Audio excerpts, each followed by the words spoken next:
Hey, digital media friends and enemies. This is Nick George coming to you about a video that a friend of mine did, Ricardo, and he was asking me questions, and I thought that I would give a couple of answers and then segue into something else I wanted to say anyway. So he asked, where does the word God come from? And this happened while I was driving. I heard him say this, so I haven't researched it yet, but my understanding so far, which is very little about where that word comes from, is that it is an inversion of the word dogma, or dog. And it's actually a derogatory term that we were given, I guess kind of to make us look silly to people that were adept. A name that we've been given to refer to the Creator, and the one that we think is the Most High. But he asked me who I'm referring to when I use the word God, and I'm just trying to keep. I have to use language that's digestible to people. I can't completely sound like an alien all the time, so I have to use words like God. So that's why I do it. But I do think it's probably a derogatory term, and it easily keeps people from asking higher questions about that entity.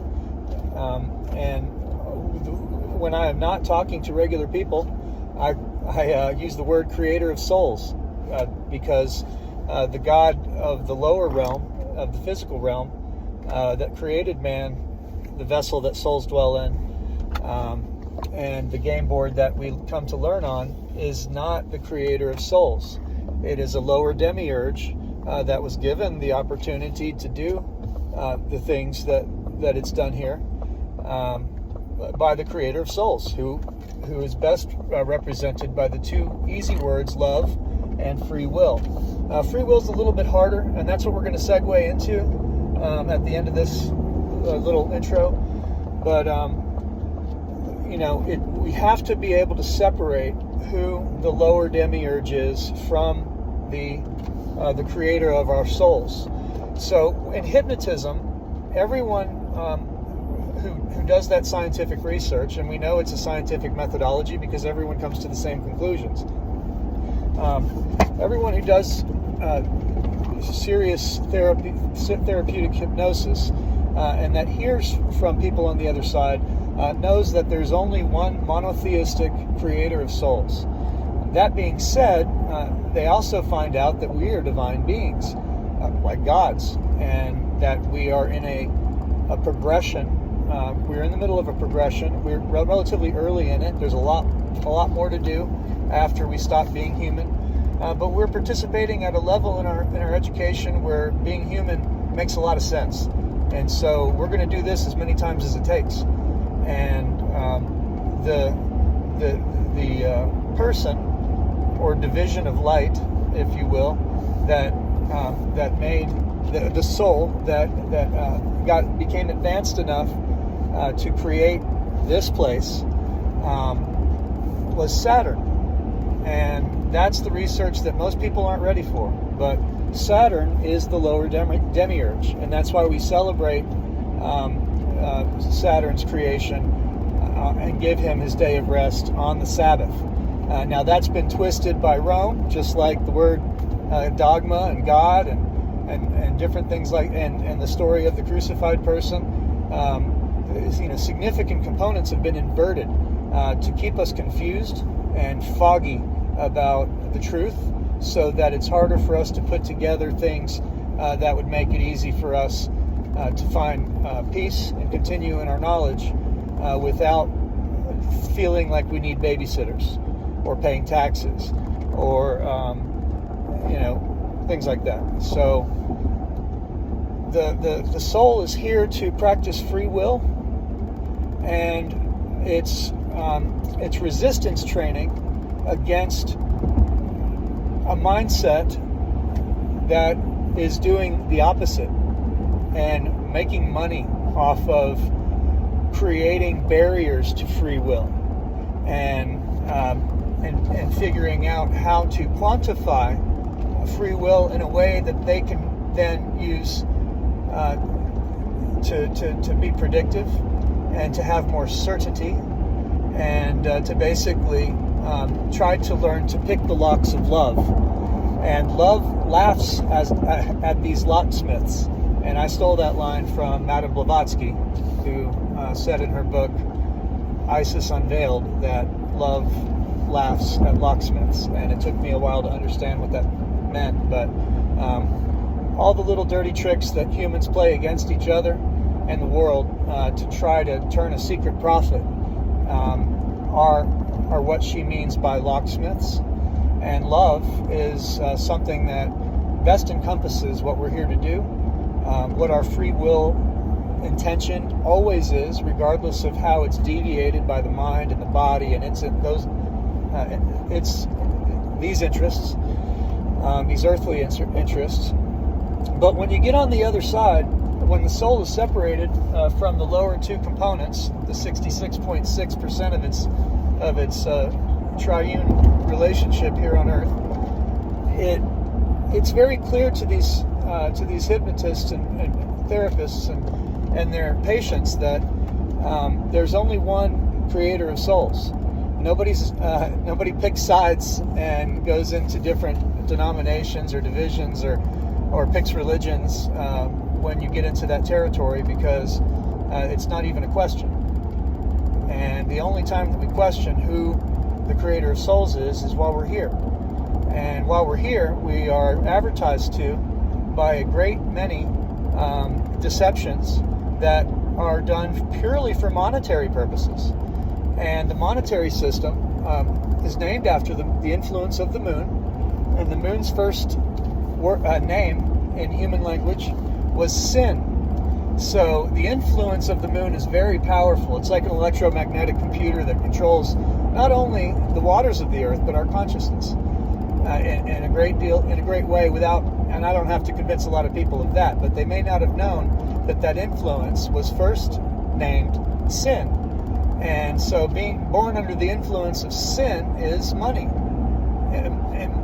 Money is named after that influence, just so you know. And so money has always been the root of evil, and it's always been used in the long run badly, because it's designed to be a false reflection of wealth, purposefully, so that equity can be stolen from you in a magic trick, a card game that we did not design, but that we were born learning to play, thinking that that's the way that humans eat.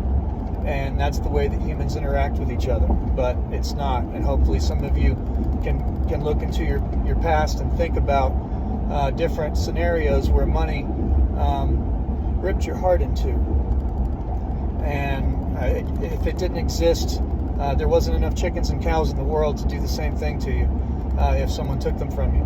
There wasn't enough apples in a basket. There wasn't enough things that someone could take from you that did the damage that money did. So they've known this. We've known this for 2,500 years. And the guy who tried to actually voice this successfully was Pythagoras. And so we find that Pythagoras is a purposefully hidden teacher of righteousness, according to the sons of light. So if we follow that path and connect those dots, we find that the sons of light are a very important group according to the Dead Sea Scrolls. And most Christians that do lots of research have heard of the sons of light because they're not a foreign organization.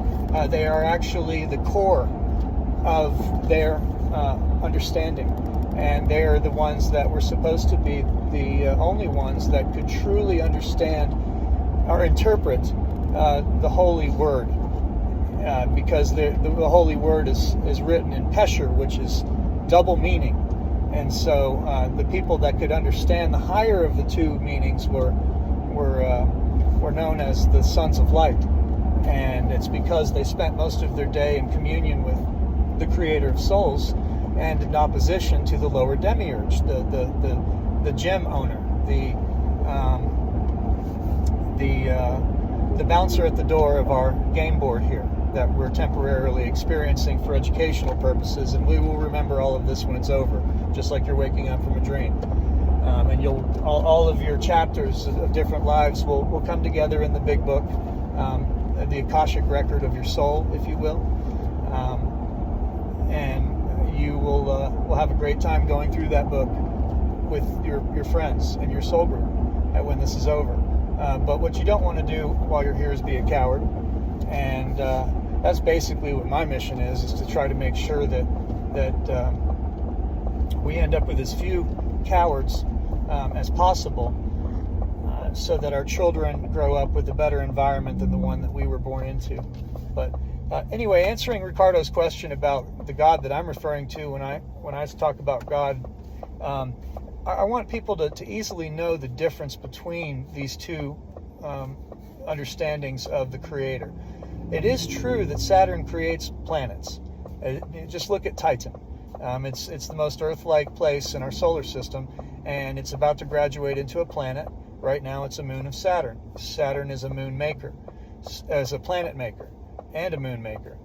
It's not a planet.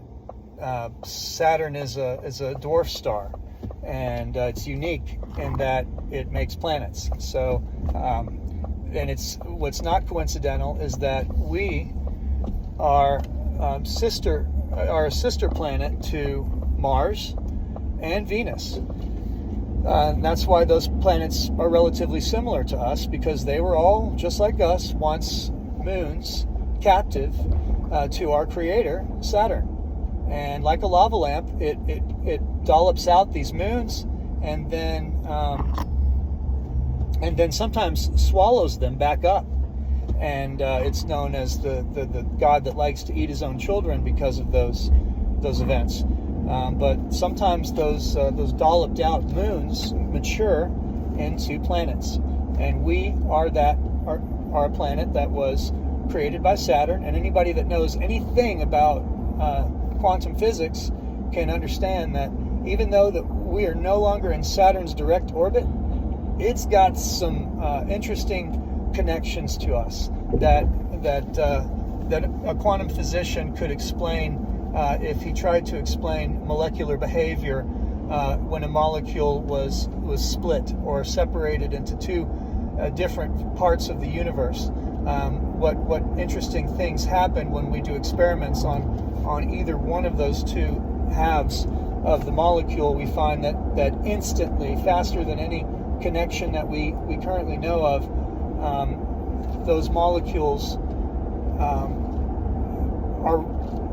are feeling each other, and they if one is affected, so is the other instantly. So that quantum behavior, that quantum relationship is going on between our original sun, our original primeval sun, Saturn, Shamash, which is the God of the Bible. Anybody wants to look that up, just spell Shamash, and you'll find out that he was the God of the Torah in the Old Testament. And God didn't jump into a room and come back as someone else. What we have here is a book that is telling us that this is one God, has always been the same God, and that for some reason he desired the sacrifice of his child in order to chill out.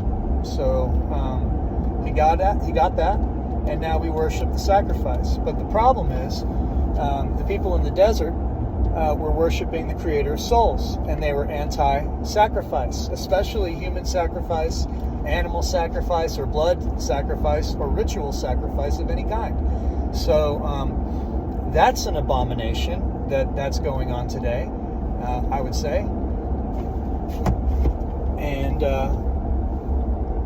so one way that you can be certain that you are having the lower demiurge pitched to you is when it's pitched as the divine twins. So if you do a little research into the divine twins, you'll find out that that's the target of every godly worship of every religion that's ever been. They always have this God represented in his divinity as in a twin form. One is a lower form connected to the earth, like a man, and the other is a higher form that's among the gods, or its consciousness is among the gods, And the unification of those two is the Star of Solomon, or the Star of Remphan, or the star that represents Saturn in as far back of history as we can go. And so the yin and the yang are another representation of the twins. And when we look at the Masonic lodges and we see the twin pillars, Joachim and Boaz, we start to understand that the Star of Solomon and Solomon's Temple and the twins, Joachim and Boaz, are the reason that the first temple leveling in Hebrew is known as 9/11. So, something like 500, 600 BC, something like that, when Solomon's Temple and the twin pillars were leveled. They refer to that, because of its date and the way that they use alphanumeric code in Hebrew, as 9/11. And I know that because I'm married to a Hebrew woman. But I just found out, and I was freaked out to find that out, because we all know that building number 7 on 9/11 was the Solomon Brothers building, from where the towers were demolished. And then the headquarters where the demolishing was likely computerized from, the CIA building known as the Solomon building, was then demolished at 5:30 that afternoon without being hit by a plane. And that was the third building that collapsed into itself at free fall speed that day. But the ritual, the black magic ritual that is 9/11, is also represented as the second temple leveling. Apparently that was done on September 11th, that's the way it's remembered anyway, in Judea. So in 70 CE, they associate Titus Flavian's, the general, that his leveling of that temple, they associate with that date, 9/11. So anyway, the twin towers, all that stuff, the divine twins, and it's important to understand that all of that is Saturn worship, and Saturn worship has been obfuscated behind a slang word, a derogatory word that doesn't accurately represent anything about who it's ascribed to, is Satan. So Satan is Saturn. And Satan's a relatively new concept, kind of like Santa Claus is a relatively new concept, and created by the same criminal, fear-based terrorist organization that all roads lead to. So it's important to know that when people start throwing around that Scooby-Doo character, the bad guy, Satan, what they're talking about is the same Allfather that the Norsemen were worshiping, Odin. And every one of these gods is Saturn. So, and that's not a coincidence. So once we understand that we are surrounded by institutions that have tried to monetize our consciousness for the purpose of worshiping, parasiting off of us through and then having us worship through their institutions, a lower demiurge than the creator of your soul, is something that people need to understand. And when they're trying to figure out how the revolution begins in consciousness, they have to understand that there really isn't going to be one that leaves us with these institutions or money at all, because it's through these tools that they have manipulated our most precious gift, which is free will and love. And that's my good deed for the day. I hope you guys have a good one.